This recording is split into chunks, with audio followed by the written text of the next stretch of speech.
चर्चा स्थल पर उपस्थिति कम और फोटो लगाने पर। पहले एक बात तो समझ लीजिए,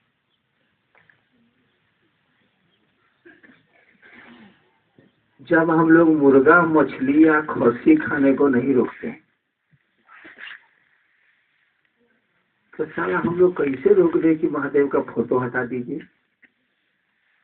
रोक नहीं सकते हैं, गुरु ने कुछ कहा ही नहीं है, इसीलिए हम लोग को आप पूरी छूट है। महादेव ने कुछ कहा नहीं, तो मांस मछली खाने को भी रोक नहीं है, किसी चीज पर रोक नहीं है, कुछ भी पहनने पर रोक नहीं है। कहीं फोटो लगाने पर काला रोक होगा भाई? नहीं है। अंतर इतना ही है कि हम शिव शिष्यता में सब करीब लोग, महादेव भी ऐसे भी साला दिखता भी है साला निहंग की तरह, नामे है निहंग, देह पर कपड़ा नहीं, तो ये नहीं, तो वो नहीं, आवाज बवाज साला। कहानी में भी है कि साला खाने को नहीं मिला तो अधन पी के रह गए गर्म पानी, चावले नहीं कोई उधार दिया तो साला चावल भगवती बनाएंगे कैसे? कहे कि उधार तो उसी को मिलता है जो उधार लौटा सकता। जैसे हमको साला कोई उधार नहीं मिला, बिल्कुल जनता ही कहीं यहाँ लौटा ही सकते, देंगे कहीं उधार हम लेगो नहीं करना, पैसा दे दीजिए करेंगे।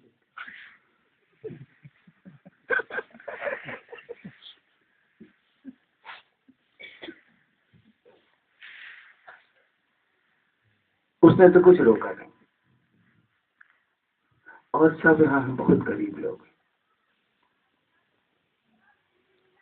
हम लोगों को इतनी ही बात लगती है, इसको खाली समझ लीजिए कि भिखमंगा और भीख मांगने वाला और ठेला चलाने वाला और पुचारा करने वाला और ईटा जोड़ने वाला कहाँ से पैसे लाएगा जो शिव की तस्वीरें खरीदेगा? वो कहाँ से पैसे लाएगा कि वो मकुंदाना और पेड़ा और क्या क्या होता है प्रसाद में, वो सब लाएगा, केला और संतरा और ये और वो। मैं आपको एक बात बताता हूँ, मैं डिप्टी कलेक्टर था मधेपुरा में, ये घटना 83-84 की है। मेरे घर में आरती होती थी महादेव की, प्रत्येक 20 तारीख को 16 तारीख को मेरी पत्नी नीलम हमसे कहती थी कि घी गौर में नहीं है, अब आरती कैसे होगी? तो मैं कहता था कि सरसों तेल से कर लो। कभी कभी वो कहती थी कि सरसों तेल मात्र सब्जी में डालने भर के लिए है, और मैं डिप्टी कलेक्टर था। डिप्टी कलेक्टर छोटा अफसर नहीं होता है। कहा ही जाता था कि इलाके में कोई डिप्टी होता था तो नाम होता था बाप का कि ओकर बेटा डिप्टी बैलवा हो। और तब 20 तारीख के बाद मेरे घर में घी नहीं बचता था। बच्चे जानू मोनू सब छोटे छोटे से, लवली छोटी थी आरती के लिए, तो मैं कहता था कि सरसों तेल में कर लो। तो नीलम कहती थी कि सब्जी बनाने पर तेले है, फिर उतना ही पैसा का तेल है जितना से सब्जी बनेगी, मैंने उतना ही पैसा घर में है। तब मैं कहता था कि अगरबत्ती से कर लो, लकड़ी वाली। अब आप बताइए जरा, एक डिप्टी कलेक्टर को औकात नहीं है कि अगर ईमानदार है 20 तारीख के बाद वो घी की महादेव की आरती करते थे, जबकि मैं घी खाता ही नहीं, जब से पैदा हुआ मैं घी खाता ही नहीं। सभी जानते हैं घी का कोई सामान देंगे तुरंत हटा देंगे, दूध लेते ही नहीं, घी लेते ही नहीं, हमें आदत ही नहीं है, हमको मैंने उससे बैर है। बल्कि एक डिप्टी कलेक्टर, बिहार प्रशासनिक सेवा का अफसर, 20 तारीख के बाद आरती करने के लिए उसके पास घी और कड़वा तेल नहीं बचता है, वह अपने बच्चों को खिलाएगा कि महादेव की आरती करेगा। हम कैसे कह दें कि आप साप्ताहिक चर्चाओं में अपने पूजा स्थल पर या चर्चा स्थल पर या महोत्सव में ऐसी व्यवस्था करिए?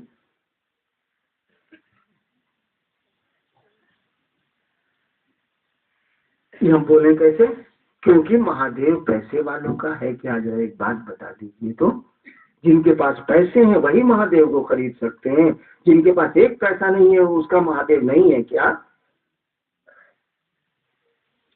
अब हम लोग अपने प्रोग्राम में बड़का बड़का फोटो लगाते हैं, बड़का बड़का कौन सी करते हैं, एकदम इलायची दाना का वो बड़का बड़का थाल रखते हैं, महादेव की इलायची दाना, रसगुल्ला थोड़ा सा, रसगुल्ला कहीं चलाता है, सबको बटेगा। अभी तो पब्लिक भी खुश की तरह रसगुल्ला खिलाई देता है, मकुन दाना था, कुकुर नहीं खाता उसको।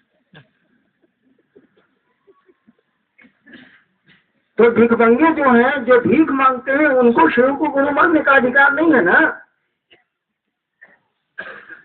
जो मांग के दिन भर खाता है और खाने के बाद इसके, मैं किस्सा सुनाता हूँ आपको, सही घटना। पटना में मैं डिप्टी सेक्रेटरी था PWD में, मेरे घर का पुचारा चल रहा था, जाड़े का यही समय था। मैं दिन में आया खाना खाने को सचिवालय से, तो हमने कहा लवली इन लोगों को कि मेरा खाना छत पर भेजो। दोपहर का समय था, ठंड लग रही थी, इसीलिए छत पर मैं चला गया। देखा वहां कि 5-6 मजदूर बैठे, वो जो चुनाव ना हो रहा था, सब भी खाने के लिए ऊपर में छत पर अपना बैठ के खाओ के बैठा हुआ था धूप में। तो हम बैठ के खाना आने में तो टाइम लगेगा। हम मजदूरों से पूछा, ए बाबू तुम्हारे घर में बाबूजी का फोटो है? नहीं सर। हम कहे बाबू तुम्हारे घर में माई का फोटो है?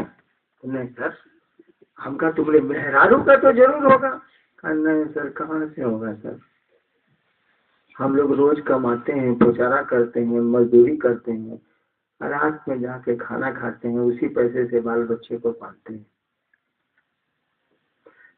का हमने कहा कि तब तो तुम्हारा पप्पा तुमको नहीं मानता होगा, माई तुमको नहीं मानती होगी, अब मेहरारू तो तुमके पासे नहीं बैठती होगी।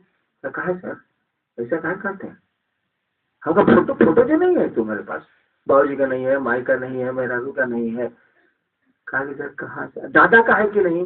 कहा कि सर उस समय तो और हम लोग गरीब थे, दादा का कहाँ से फोटो आएगा, मेहरारू का भी नहीं है, बच्चे का भी नहीं है, बाप का नहीं है। अब बाप माई हम जब तक लौट के नहीं जाते हैं ना, वो लोग मेरे ही इंतजार में बैठा रहता है कि बउआ मजदूरी करके आएगा तो हम लोग खाना खाएंगे। देखिए, एक धरती का बाप है जो अपने गरीब बेटे के से उम्मीद नहीं कर रहा है कि मेरा फोटो लगाएगा, क्योंकि गरीब उसका बेटा मजदूरी करता है और उसका फोटो नहीं खरीद सकता, और तब भी वो प्यार करता है, उसका दिल धड़कता है अपने बेटे के लिए। गरीब आदमी का ऐसा नहीं है कि दिल अपने बेटे के लिए और बेटी के लिए नहीं धड़कता है। जब धरती के बाप का दिल बिना फोटो के अपने बेटे बेटी के लिए धड़क सकता है, तो वो जगत का बाप है, उसका दिल तो हमेशा धड़कता है। उसका दिल नहीं धड़के तो हम लोगों का दिल नहीं धड़केगा। तो कैसे हम कह दें आपको फोटो लगाइए, कैसे हम कह दें कि आपको आप प्रसाद चढ़ाइए, कैसे हम कह दें कि आप आरती करिए? क्योंकि ऐसा थोड़ा ही है, वहां तो दिल का खेला है, वहां तो पैसों का कोई खेला ही नहीं है, वहां दौलत का खेला नहीं है, वहां दिल का खेला।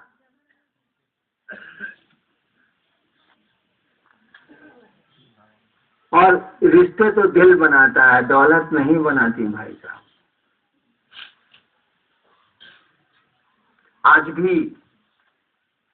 आज तक पैसे का तो बहुत जमाना ऊपर आ गया है।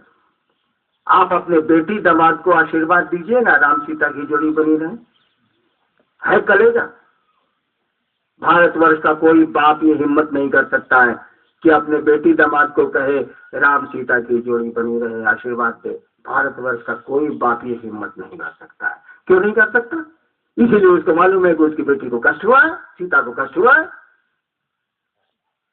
आप आशीर्वाद दीजिएगा अपने पतो, आप बहू को तो दे दीजिएगा तुरंत, बेटा बहू को तो तुरंत दे दीजिएगा। काहे कि अमूमन ससुर सास मनाता है उसका बेटा बहू जल्दी घसक जाए, या इधर से उधर हो जाए या उधर से इधर हो जाए। सामान्य मैंने हमको जो एक्सपीरियंस है तो हम ही लोग बोलेंगे, जो हमको अपने बाप माई से मिला है हम बोले। लेकिन बेटी दामाद को जरा हिम्मत करिए तो आशीर्वाद देने का कि राधा और कृष्ण की जोड़ी बनी रहे। आपको मालूम है कि कृष्ण की पत्नी रुक्मिणी थी, राधा नहीं थी। राधा तो उनकी मामी थी, और जिनको जगत जानता है राधा के रूप में। तो हमारी बेटी तो को छोड़ के सारा दूसरा लड़की कर लेगा, सारा इसको कौन आशीर्वाद दे रही? और आज तक भारतवर्ष का नियम है, आशीर्वाद दिया जाता है तो शिव पार्वती की जोड़ी बनी रहे। आज भी कोबर में लिखाता है शिव पार्वती, राधा कृष्ण और राम सीता नहीं लिखा जाता है। कहाँ आशीर्वाद देते हैं शिव पार्वती की जोड़ी बनी रहे, जबकि आपको मालूम है कि शिव को खाने को नहीं था। कहानियों में जो सुना वही ना मालूम होगा। आपको मालूम है कि विरोध हुआ था शादी का, इसलिए कि वो जिससे शादी होने जा रही है वो भिखमंगा है, उसके पास रहने को नहीं जा रहा है, उसके पास खाने को कुछ नहीं है, निहंग है। सुना पार्वती को जाकर के नारद ने समझाया था कि नहीं समझाया, या जिसने भी समझाया। ये मालूम है कि उस महादेव के लिए के पास कोई व्यवस्था नहीं है, और उनकी पत्नी, जब महादेव के पास नहीं है तो उनकी पत्नी के पास कहाँ से होगी।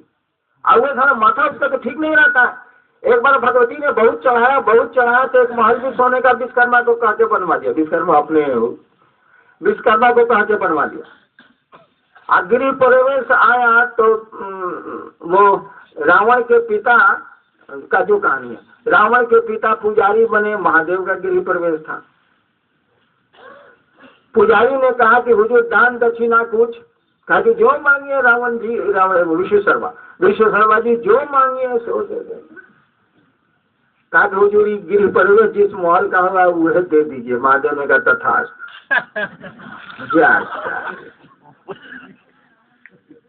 झंझटे खत्म। जिस घर का गृह प्रवेश हुआ वह पंडित जी को दान में जा। भगवती बहुत चढ़ाई थी कि एक महल बने, सब सखी सरस्वती लक्ष्मी हमको कोसते रहती है। तो महादेव ने कहा छोड़ो, ये सब लफड़ा में गाला पड़ती है, दुनिया के झंझट में मत पड़ो यार। मानी नहीं हो, क्रियाचरी से जानवर करते हैं, जब रुस जाएगी तो रुस जाएगी। महादेव ने बनवाया गृह प्रवेश में, रावण के पिता को पुरोहित बनाया। पुरोहित ने कहा दान दक्षिणा पूजा के बाद। तो महादेव ने कहा जे मांगिए से, तो कहा कि जी महलवे दे दीजिएगा तथा। तब भी इतना जानने के बाद भी आप आशीर्वाद देते हैं कि शिव पार्वती की जोड़ी बनी रहे। काहे देते हैं भाई साहब? शिव जैसा निहंग, शिव जैसा भुक्खड़, शिव जैसा तस्वीरों में जिसको एक कपड़ा नहीं है, यही ना हम लोग जानते हैं। हम लोगों को यही सूचना है ना। ठीक है वो त्रिलोकीनाथ है, लेकिन श्मशान के वासी हैं। सब कुछ है वो दे सकते हैं, अपने पास तो उनको कुछ नहीं है। तब काहे आशीर्वाद देते हैं कि शिव पार्वती की जोड़ी बनी रहे? इसीलिए कि आपको पता है दिल मिलते हैं तो सुख आता है, दिल मिलते हैं तो खुशियां आती हैं। दौलत से खुशियां नहीं आती। पैसा आपको नींद नहीं दे सकता, पैसा आपको प्रेम नहीं दे सकता। आपको प्रेम जब भी मिलेगा तो दिल से मिलेगा। शिव पार्वती की जोड़ी बनी रहे, इसीलिए आशीर्वाद हम आप देते हैं। भारतवर्ष आज तक चल रहा है, किसी को हिम्मत नहीं है कि अपनी बेटी दामाद को, बेटा पतों को तो दे देगा सालों, लेकिन बेटी दामाद को वो आशीर्वाद दे दे कि राम सीता की जोड़ी बनी रहे, राधा कृष्ण की जोड़ी बनी रहे। ये साहस भारत के किसी आदमी में नहीं है, क्योंकि वो जानता है वो जब भी आशीर्वाद देता है तो शिव पार्वती का आशीर्वाद देता है। और जब जानता है कि शिव निहंग है, कुछ भी उनके पास नहीं है, मात्र इसी बात से आशीर्वाद दिया जाता है कि खेला तो प्रेम का है, खेला तो मोहब्बत का है।